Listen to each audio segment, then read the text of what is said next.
Good afternoon, happy Sunday, and happy Valentine's Day. I want to welcome you to the rescheduled broadcast of When Life Needs a Detox. Welcome. I will not keep you long today. My name is Carol White, and I am your life detox strategist. Well, we got through all of the issues I was having with my household dilemma. Uh, Thankfully, everything is just fine.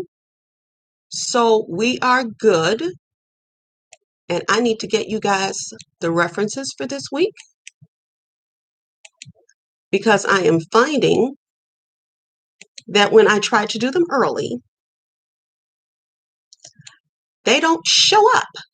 And people keep asking me, where are the references you keep talking about? So you can bear with a middle-aged lady who can't figure out how to spell the.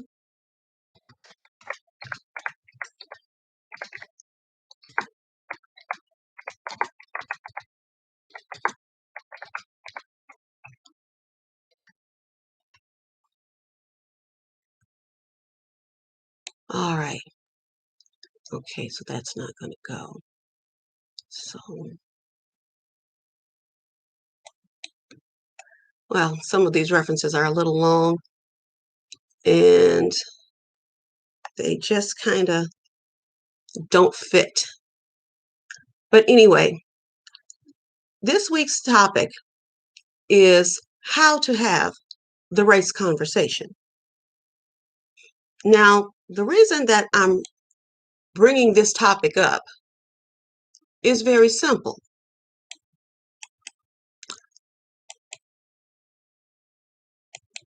I went through the feed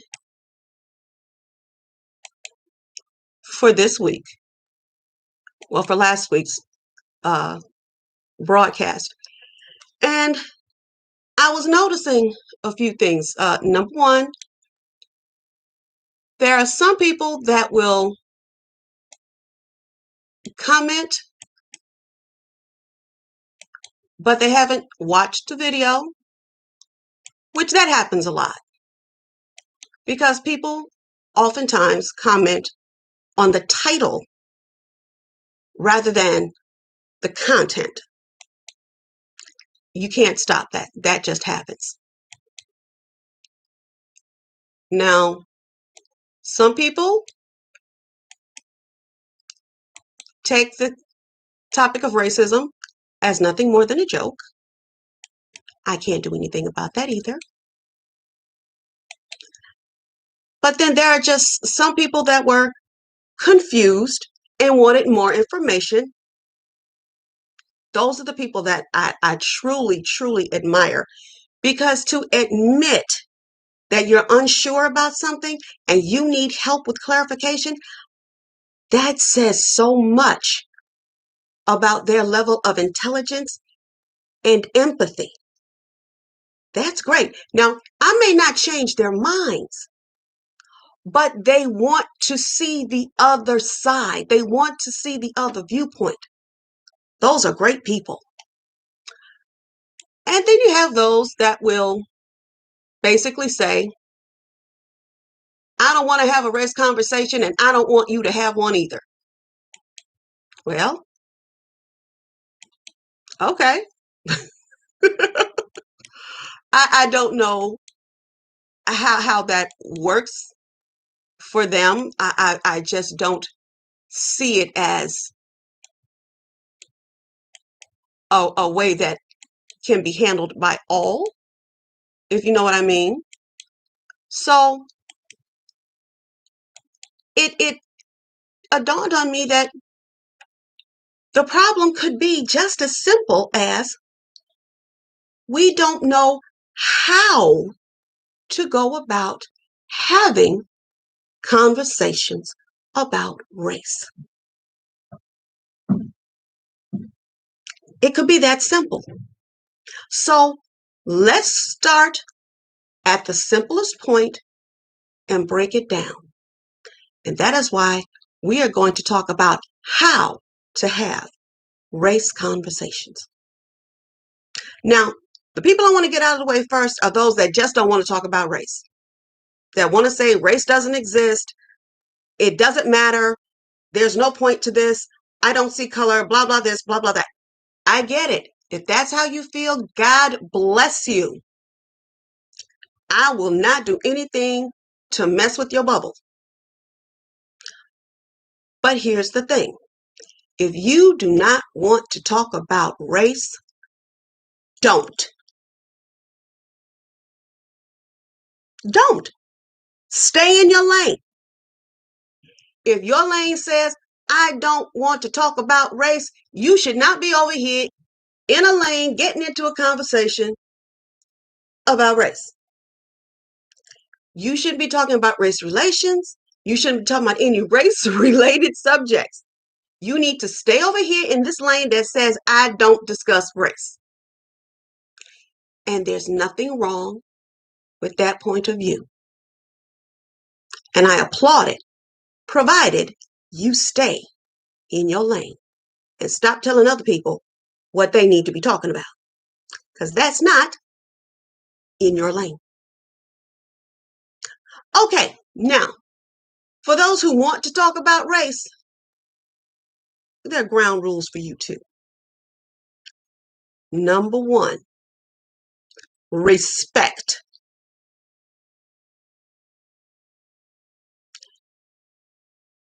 My mom and dad always taught me, you don't have to like what somebody has to say, but you must always respect the fact that they have the right to say it. So just as I choose to speak on racism in history, Black American history, how white history and Black history don't always coincide.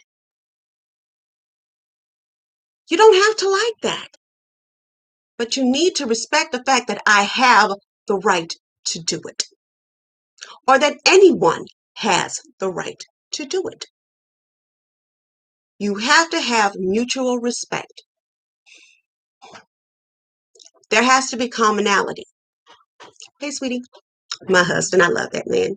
Happy Valentine's Day. There has to be commonality. You have to have common ground for any conversation. Yes, you're going to talk about race. You have to decide what topic on race, because race is an ever-growing field and an ever-growing topic with subcategories that will boggle the mind. But you have to know what you're going to talk about. You have to monitor yourselves. You have to know, and this is the most important, one of the most important parts, you have to know talks about race relations are not easy. They're not always polite, and they're going to get heated. You need to be prepared for that. You need to be prepared to listen to opinions that are vastly different from your own. You need to be willing to concede a point. If they've made their point, say, you know what, I understand, and I get your point. Don't follow it up with, well, yeah, I understand, but, because as soon as you add but, that means you don't understand and you really don't care.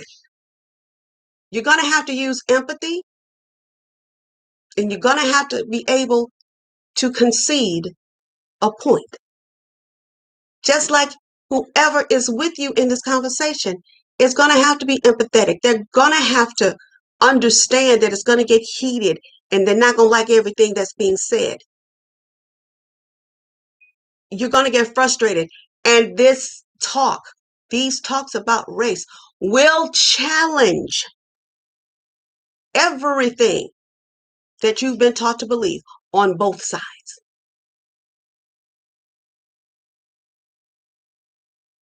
Now, you also have to know to stay on topic.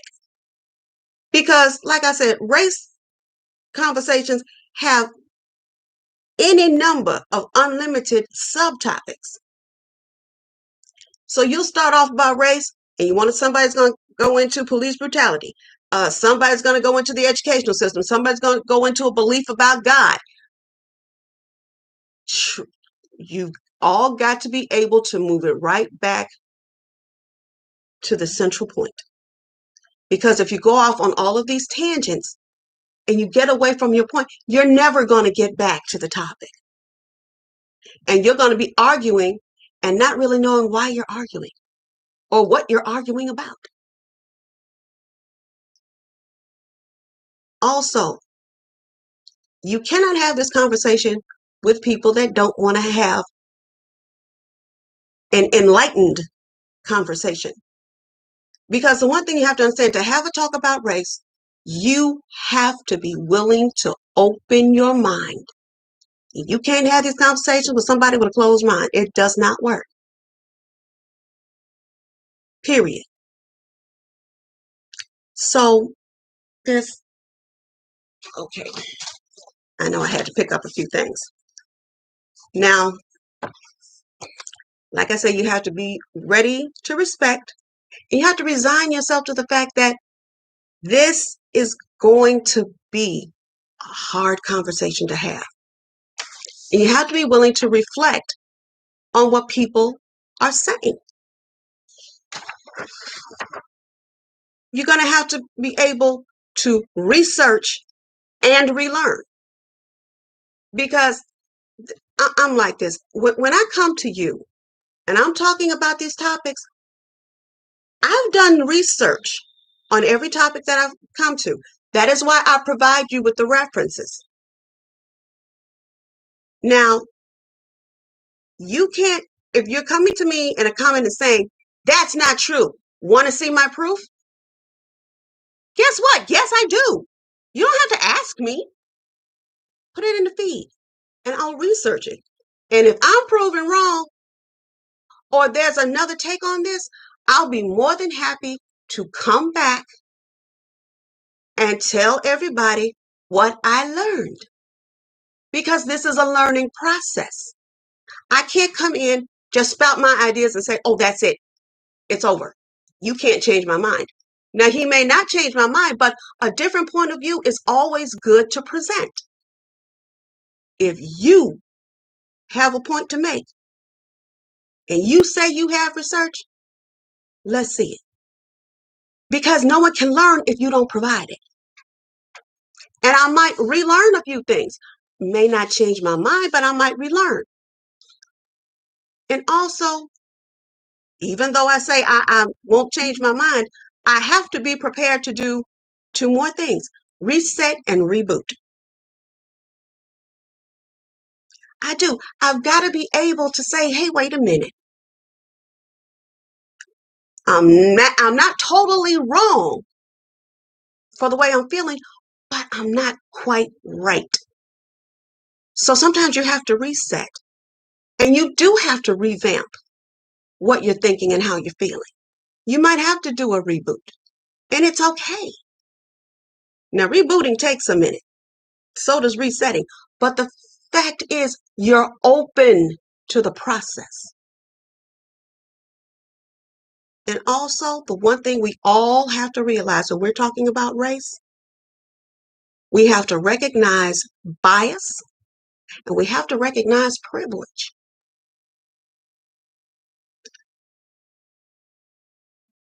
Let's face it, there is a privilege to whiteness. And we get it. We know that there's been a privilege ever since they broke it down. There's been a privilege ever since Bacon's Rebellion. And we talked about that before. And that's when there were white indentured servants and African slaves that were treated just the same. But then they fought in Bacon's Rebellion, and the English royalty, the English government, decided that to prevent Africans and whites fighting together, that they would create a class division so that the whites would feel superior to blacks. It's amazing how things get started. But there's a privilege to being white because, see, the white indentured servants were able to get out of their contracts. They could buy land. They could own guns. African slaves couldn't get out of slavery. Not for a long time. Forever. Well, let's say they got out of it, but it's a little shaky. But there were some that could buy their way out. There were some whose contracts may have or may not have been honored. And there's a whole thing about the 1619 contracts for the first slaves, because slavery didn't exist in 1619 in the colonies. But you have to be willing to acknowledge that there is a bias and that there is a privilege. When you can acknowledge that, and then you can respect how other people are feeling, these talks about race will go smoother. I'm not going to say smoothly, smoother, because you're still going to get agitated, because these talks, they really do question your belief system. But isn't it nice to know that at the end of the day, you can come to a resolution, or you can come away enlightened with information that you did not have before? It's beautiful. These talks are necessary. And look at the state of our country right now. Right now is when we need to start having more talks, more serious, more in-depth, more useful talks about racism. We need to have these conversations. We need to follow the rules, and we need to treat each other with respect when we are having these conversations. Okay, I said I wasn't going to keep you long, so I'm going to end this right here, right now. My references for how to have race conversations are all in the feed. I can always go back. I did mention two things that I have talked about before. Those references actually are in last week's episode, so you can go and get them. But if you ask me, I'll be more than happy to pull them up and post them again. But this is the end of my segment. I want to thank you guys so much for coming through and listening to what I have to say. My name is Carol White, and this has been the rescheduled broadcast of racism and history. I just got such a brain fart. I'm sorry. The rescheduled episode of Racism and History, Myth Busting and Truth Telling. I love you guys to the moon and back, and I will see you on next Saturday, provided I don't have another glitch in my household issues. Thank you so much, and I will see you next week. This is Carol White saying goodbye.